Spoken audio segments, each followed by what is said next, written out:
About 4 years ago, I was going along, living my life, and the doctor that tested me said that I had MCI. And near as I can tell, there's a very fuzzy line between MCI and dementia. Anyway, so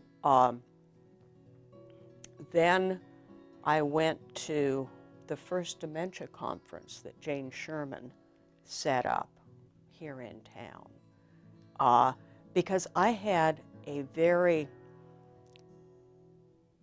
vague idea about what it was like to have dementia, what people with dementia acted like.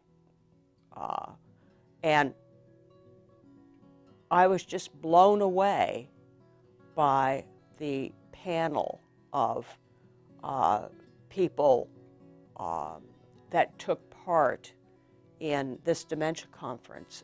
They all had dementia. They were bright and funny. Humor was the big part of it, but compelling, very interesting, and I got a whole different idea of a dementia. With mine, with vascular dementia, I could pretty much remain like I am for an indefinite period of time, or I could, you know, go downhill. There's just no telling. It's like a treasure hunt. You just never know what's coming.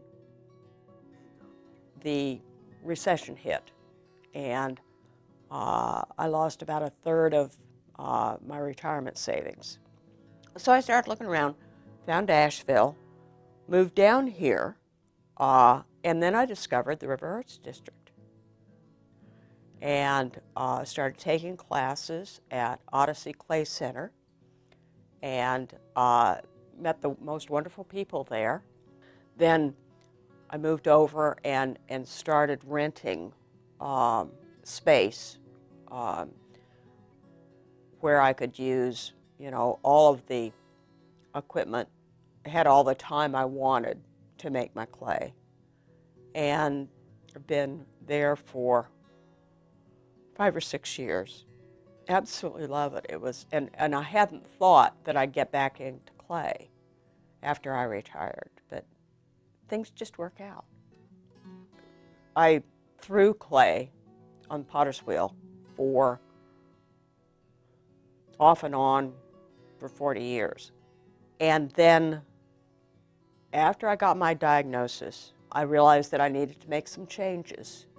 So I turned my garage into a little studio and got a slab roller so I could work there.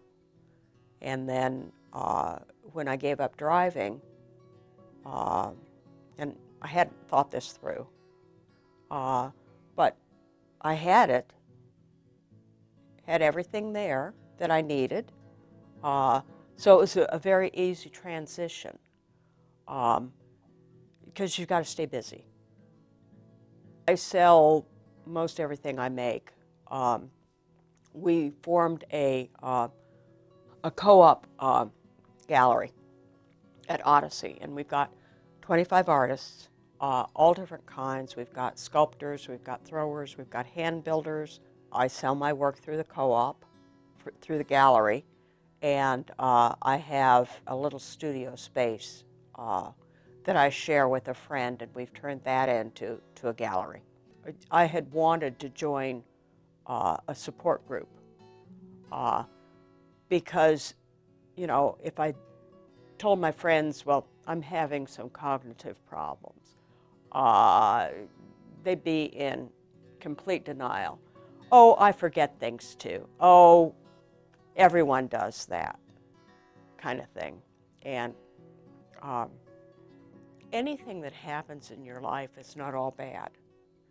no matter how much it seems like, boy, this is just the pits, can't get any lower than this. There's always good things.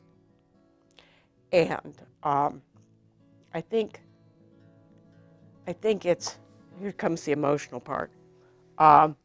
It's good for people to look for those, because it makes your life lots better. It's part of life.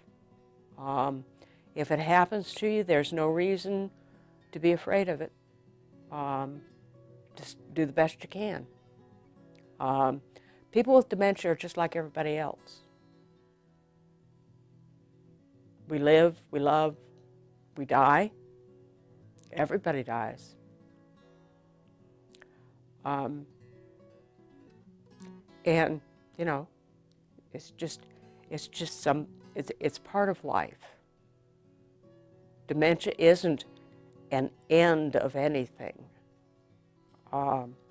It's just part of my life. There's a whole lot more of my life, and when I need to deal with the dementia part, I do. When I don't usually even think about it.